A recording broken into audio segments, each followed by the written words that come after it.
Hello my loves, I'm Ellie Frost. Thank you so much for being on my channel. We're talking about the multidimensional approach to rapidly and radically healing from narcissistic abuse, breaking trauma bonds, coming out of PTSD, any kind of trauma related symptoms, into our authentic truth and power, into our sovereignty, and into our full expression and true abundant lives on the planet, right?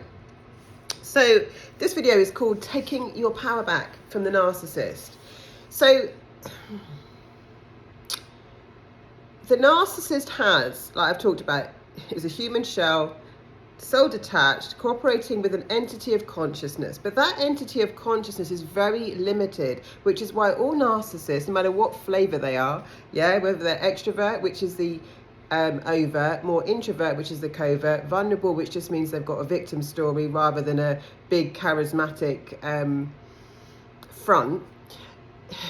Either way, they're all playing on your emotions and they all follow the same kind of sequence and tactics. They don't have a lot of tools in their box. So once you see it, and you see the pattern, and you understand one of the most important things that you need to understand, that this has so little to do with you and much more to do with evil on the planet and them being a predator. Yeah, I keep explaining because, you know, yes, there is always growth and evolution to do on ourselves. Yes, we've all got childhood wounds, even if we weren't abused as children. Yes, we're most of us on a journey of claiming our own power, claiming our authentic selves, claiming our sovereignty, claiming our self-worth, right? But none of those things by themselves, or even some of them together, definitely guarantees or makes you a cause and effect for narcissistic abuse. They all have a component to it, but it's far more multidimensional, as is that they target light workers, empaths, all that kind of stuff. But it's far more multidimensional than that. And if you're doing it the longer way round, which is to, first of all, spend lots of time analysing in therapy, figuring out what's wrong with you, how you can heal your codependency, rather than the very first thing you need to do, which is understand what's drastically wrong with them, massively wrong with them, and that actually human beings weren't born to be perfect. We were born to be on an evolution journey to come into higher consciousness and awareness. And the first thing to understand very seriously is there is evil on the planet. This is demonic in how it shows up. And the biggest thing is there's a lot more wrong with them than there is with you.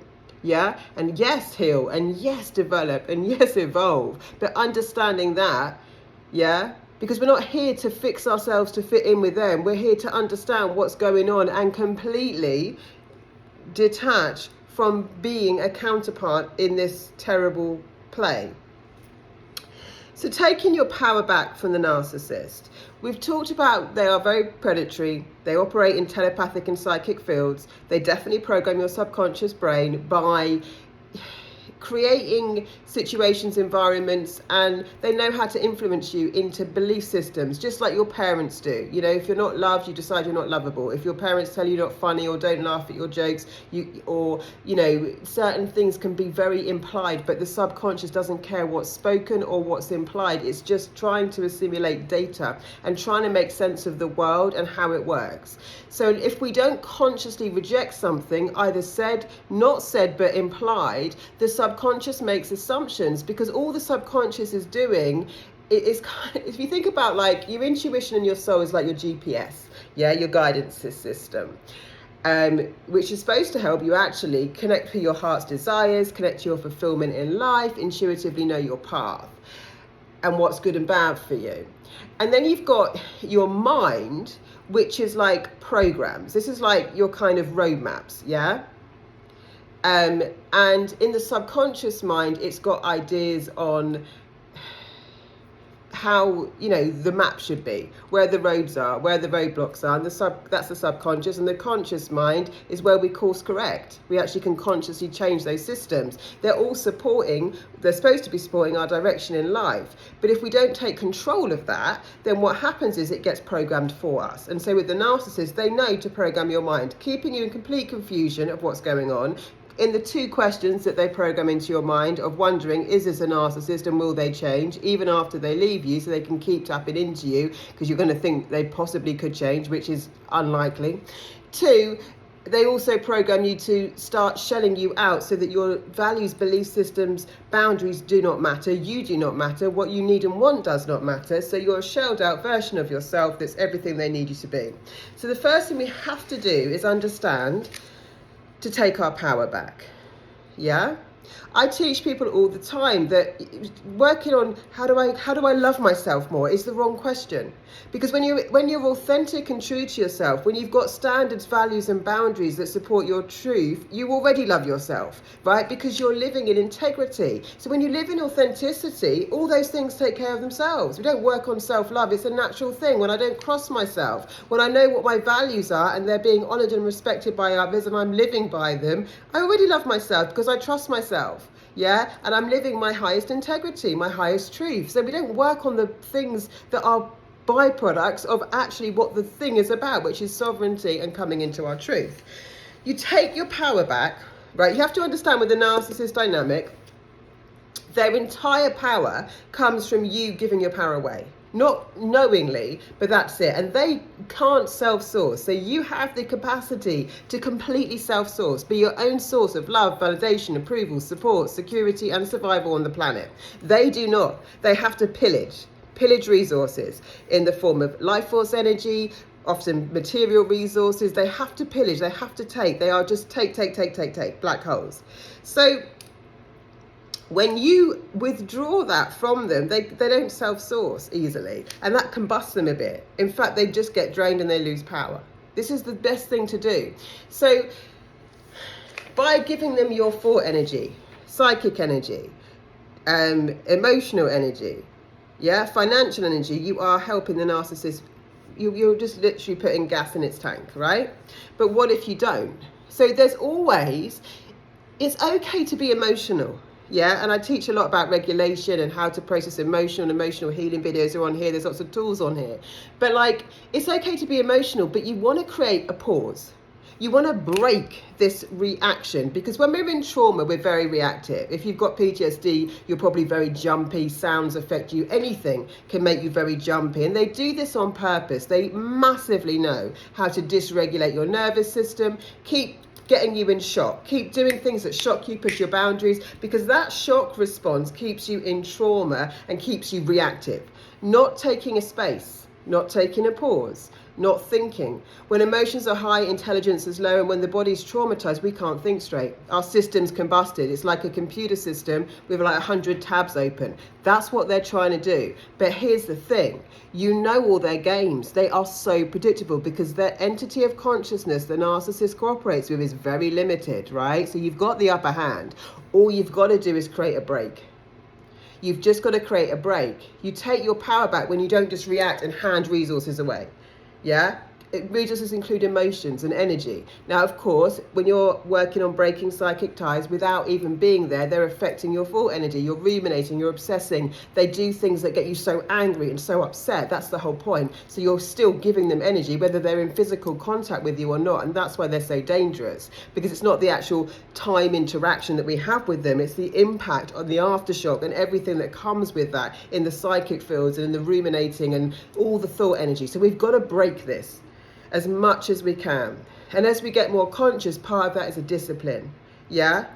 Part of it is doing the tools I teach you here and in Sovereign, and then a discipline. But two is understanding that they only have as much power as they get from us. Yeah? So this is why it's so important. So you're looking to be aware of what's going on, and just as much as you can create these gaps, create these breaks. Do not try and make sense of the same thing over and over again. The narcissist is going to do the same thing. It's very obvious what they're doing when you see it. There's no need to overthink it. It's clear. It's a narcissist. It operates in these ways, yeah? How do I handle it? You minimize your contact with it as much as you can. If I put my hand on the cooker, it's hot. If I put my hand on the cooker for longer, I get more burn.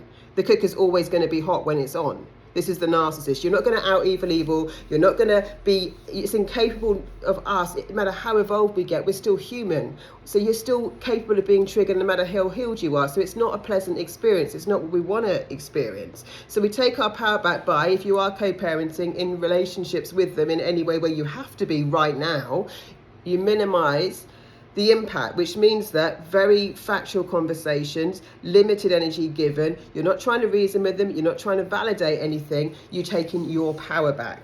Business, factual, outcome focused, and you're not reacting if they don't agree or don't do what you want. You're going to have to go back and take your power back and think of a different solution. You're not looking for them to solve any of your problems. That's a big deal. And if you're co-parenting, yeah, you might have to get the courts involved, but you take your power over it. You understand what you're doing and you think of a creative solution. You don't give any of the power to them, or as limited power to them as possible. You give them some terms. Can they agree with it? If not, you find another way, right? To come to some kind of thing if you have to. But again, they'll always actually, if you if you give them enough rope, they'll hang themselves. So if you can just come out of reactive states, you'll be able, they'll literally shoot themselves in the foot because they can't help themselves. So if you can just create space, take your power back by breaking the reaction,